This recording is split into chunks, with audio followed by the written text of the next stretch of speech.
Hello everyone, welcome back to the Rana academy. आज के lecture के अंदर हम क्लास 9th आईसीएसई का जो थर्ड चैप्टर है जिसका नाम है लॉज ऑफ मोशन, उसके डी पार्ट की थ्योरी हम डिस्कस करने वाले हैं। तो बिना कोई टाइम वेस्ट किए चलिए शुरू करते हैं। तो आज के लेक्चर के अंदर हमने स्टडी करना है न्यूटन्स का थर्ड लॉ। बट हमें थर्ड लॉ की क्या रिक्वायरमेंट थी, पहले हम उसको देख लेते हैं। तो देखिए, इससे पहले हमने न्यूटन के दो लॉ स्टडी किए थे। According to first law, if no force is acting on the system, if the body is in the state of rest, will remain at rest. If the body is in the state of motion, will remain at motion. इसका मतलब ये था कि अगर मान लीजिए कि मेरे पास एक बॉडी है और इनिशियली क्या है, वो रेस्ट पे है। मैं उस पर फोर्स अगर प्रोवाइड नहीं कर रहा तो बाद में भी ये रेस्ट में ही रहेगा। और अगर मेरी एक बॉडी कांस्टेंट वेलोसिटी से अगर मूव कर रही है, मतलब it is having a uniform motion, तो उस कंडीशन के अंदर भी अगर मैं इस पे फोर्स प्रोवाइड नहीं करता so it will move with a constant velocity. अब अगर मैं उसके ऊपर कोई फोर्स प्रोवाइड कर देता हूं तो उसके वेलोसिटी में चेंज आता है with respect to time. That means वो जो बॉडी है वो आपकी एक्सेलरेट करने लग जाएगी। तो अगर मैं किसी बॉडी के ऊपर फोर्स लगा रहा हूं और वो बॉडी अगर आपकी एक्सेलरेट कर रही है तो उस एक्सेलरेशन को कैलकुलेट करने के लिए न्यूटन्स का सेकंड लॉ हमारा काम आता है। हमें पता है न्यूटन का सेकंड लॉ है, that is F is equal to M into A. और अगर मुझे ये पता हो कि कितना अमाउंट ऑफ फोर्स मैंने उस बॉडी पे अप्लाई किया है और उसका मास क्या है, तो मैं वहां से उसकी एक्सेलरेशन को फाइंड आउट कर सकता हूं। बट इन दोनों लॉज के अंदर कभी ये नहीं बताया कि किस तरीके से जो फोर्स है किसी बॉडी पर एक्ट करती है। तो वो चीज हमें समझाई गई न्यूटन थर्ड लॉ के अंदर। Now according to Newton third law, the statement says that to every action there is always an equal and opposite reaction. अब देखिए, ये स्टेटमेंट हमें ऐसा क्यों लगता है, उसके लिए पहले मैं आपको दो एग्जांपल समझाता हूं। इस एग्जांपल में आप देख सकते हैं कि मेरे पास जो टेबल है उसके ऊपर एक बुक रखी हुई है। अब जो बुक का जो वेट है वो एक्ट करता है in the downward direction, right. So वो जो आपका वेट है ना, that is M G, that will act in the downward direction like this. अब क्वेश्चन यहां पे ये आता है कि अगर ये बुक इस टेबल के ऊपर फोर्स लगा रहा है in the downward direction and Newton's के सेकंड लॉ के हिसाब से अगर किसी पे हम फोर्स लगाते हैं तो वो बॉडी आपकी एक्सीलरेट करती है, तो क्वेश्चन सिर्फ इतना है कि क्या ये बुक नीचे की तरफ मूव करेगी। देखिए, हमारी ऑब्जर्वेशन के हिसाब से ऐसा कभी भी नहीं होता। तो देखिए, अगर किसी बॉडी के मोशन में कोई चेंज नहीं आ रहा तो यहां पर बात आती है न्यूटन्स के फर्स्ट लॉ की। दैट मींस जो उस बॉडी पर नेट फोर्स होगा वो आपका जीरो होगा। सो देखिए, जब हम बात करते हैं किसी बुक की तो उस केस में उसका जो वेट है वो एक्ट करता है टेबल के ऊपर इन the downward direction and the same amount of force is exerted on the book in the upward direction. देखिए, ये जो आप यहां देख रहे हो कि बुक ने टेबल के ऊपर एक फोर्स लगाई है इन द डाउनवर्ड डायरेक्शन, ये है आपका एक्शन। तो टेबल ने सेम अमाउंट ऑफ फोर्स लगाई in the upward direction on the book, so ये है आपका रिएक्शन। सो क्योंकि दोनों के दोनों फोर्सेस जो है वो इक्वल इन मैग्नीट्यूड है and they are acting in the opposite direction, therefore net force इस केस में क्या हो जाता है, आपका जीरो हो जाता है। क्योंकि इस पे नेट फोर्स आपकी जीरो है, देयरफॉर ये बुक आपकी मूव नहीं कर रही। तो इस ऑब्जर्वेशन से हमें समझ में आती है to every action there is an equal and opposite reaction. तो चलिए, अब मैं आपको एक और एग्जांपल समझाता हूं। अब इस कंडीशन के अंदर क्या हो रहा है कि एक पर्सन ग्राउंड के ऊपर वॉक कर रहा है। अब वॉकिंग के लिए भी एक्शन और रिएक्शन दोनों टेक प्लेस करती है। अब इस केस में क्या होता है कि जब पर्सन ग्राउंड के ऊपर फोर्स लगाता है इन द बैकवर्ड डायरेक्शन, तो ग्राउंड के ऊपर फोर्स लग रही है इन द बैकवर्ड डायरेक्शन, तो यह है आपका एक्शन। और जो ग्राउंड है वो उस फीट के ऊपर फोर्स लगा रहा है exactly in magnitude but in the opposite direction like this, तो यह है आपका रिएक्शन। और ये वही रिएक्शन है जिसकी वजह से मेरे पर्सन को पुश मिलता है to move in the forward direction. तो देखिए, चलने के लिए भी हमें एक्शन और रिएक्शन की रिक्वायरमेंट होती है। अब आपको मैं एक एक्सपेरिमेंट बताता हूं, जिस एक्सपेरिमेंट के थ्रू आपको ये बात समझ में आ जाएगी कि सचमुच में एक्शन और रिएक्शन टेक प्लेस करती है। अब नेक्स्ट एक्सपेरिमेंट करने से पहले मुझे यहां पर दो बातें कंक्लूड करनी है।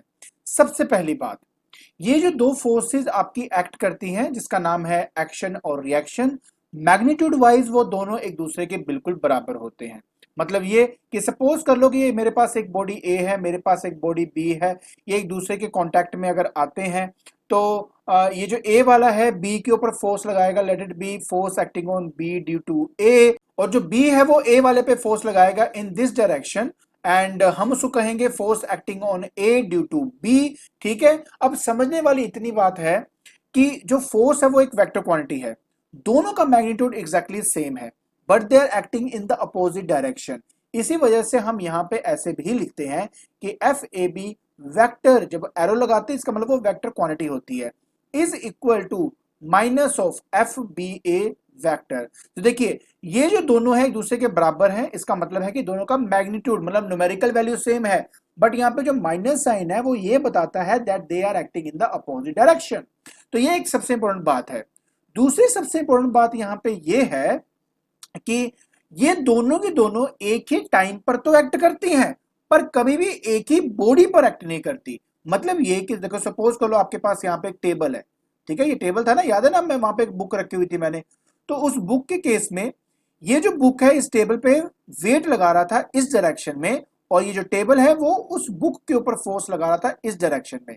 ये बात बिल्कुल ठीक है, बट दोनों की दोनों एक ही बॉडी पर एक्ट नहीं करते, ये दो डिफरेंट बॉडीज में आपकी एक्ट करती हैं।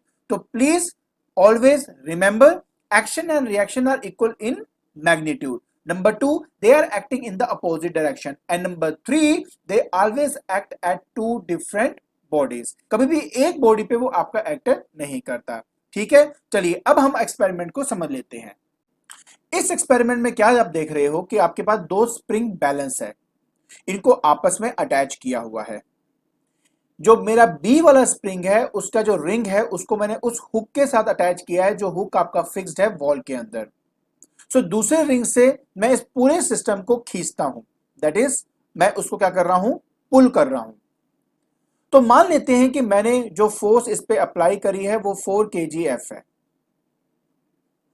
अब जब मैं स्प्रिंग को देखता हूं तो इन दोनों स्प्रिंग की जो रीडिंग है वो एग्जैक्टली सेम आती है, दैट इज 4 kgf। इसका मतलब क्या है, इसका मतलब यह है कि जो ए वाला है ना बी को अपनी तरफ खींच रहा है with a force of 4 kgf, और जो बी वाला है वो ए को अपनी तरफ खींच रहा है with the same amount of force. So A वाला जो बी के ऊपर फोर्स लगा रहा है वो है आपका एक्शन, और जो बी वाला ए पे फोर्स लगा रहा है वो है आपका reaction. That means to every action there is an equal and opposite reaction. तो ऐसे कई सारे एग्जांपल्स हैं जिसके अंदर हम एक्शन एंड रिएक्शन को देख सकते हैं। उन्हीं में से एक एग्जांपल आपका ये भी है, that is recoiling of gun. अब रिकॉइलिंग ऑफ गन के अंदर क्या होता है, देखिए you apply force on a bullet, जिसकी वजह से बुलेट को एक वेलोसिटी मिलती है और वो मूव करता है इन दी फॉरवर्ड डायरेक्शन लाइक दिस। ठीक है, वो इस डायरेक्शन में आपका मूव करता है, but at the same time bullet provides reaction to the gun, जिसकी वजह से आपको रिकॉइलिंग महसूस होती है। सो गन ने क्या किया, बुलेट के ऊपर फोर्स लगाई to move in the forward direction, that is action, and bullet ने गन के ऊपर फोर्स लगाई इन द अपोजिट डायरेक्शन, जिसकी वजह से आपको रिकॉइलिंग महसूस होती है, and that is your reaction. So उसी तरह हम एक और एग्जांपल को देखते हैं। Now in case of motion of a rocket, so there is a fuel inside the rocket, the fuel burns and the gases are produced, so with a very high pressure these gases are released from the nozzle। इस nozzle में से जो gases हैं बहुत high pressure के साथ नीचे की तरफ मूव करती है। इसका मतलब जिस फोर्स से मेरी जो गैसेस है इस नोजल से बाहर जो निकल रही है वो है आपका action. So this is your action.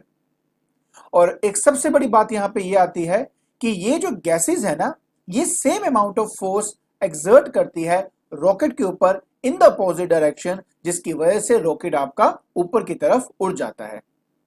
सो ये जो फोर्स है इसको हम कहेंगे क्या, reaction. So to every action there is an equal and opposite reaction. I hope आपको ये एक्शन और रिएक्शन समझ में आ गया होगा। तो ऐसे बहुत सारी एग्जांपल्स आपके बुक में दी हुई हैं। मैंने क्या किया है, इन सभी एग्जांपल्स को आपके नोट्स में डाल दिया है। आपने सिर्फ उसको एक बार अच्छे से रीड करना है और उसके बाद आपको वो सारी एग्जांपल्स अपने आप ही समझ में आ जाएंगी। आई होप आज का टॉपिक आपको समझ में आ गया होगा। ठीक है, तो आज के लेक्चर के अंदर हमने स्टडी किया चैप्टर 3 का D part, that is Newton's third law. I hope आपको इसकी जो स्टेटमेंट है वो समझ में आ गई होगी और साथ में इसके रिलेटेड जो मैंने एग्जांपल्स दिए हैं वो भी समझ में आ गए होंगे। तो अब आपने क्या करना है, जल्दी से डिस्क्रिप्शन बॉक्स में जाइए और वहां पर आप अपने जो नोट्स हैं इसके वो डाउनलोड कर लीजिए और साथ में मैंने इसका एक छोटा सा टेस्ट बनाया हुआ है वो भी आप कंडक्ट कर लीजिए। अगर आपने मेरे इन वीडियोस को इंग्लिश में देखना है तो मैंने एक नया चैनल बनाया है, तो प्लीज आप वहां पे जाके, उसका जो लिंक है मैं डिस्क्रिप्शन बॉक्स में दे चुका हूं, वहां जाकर आप उसको क्लिक कर सकते हो और आप चाहें तो उस चैनल को भी सब्सक्राइब कर सकते हैं। अगर आपको मेरी ये वीडियो पसंद आ रही है तो please subscribe it, like it and share it. आज के लिए बस इतना ही। Thank you so much.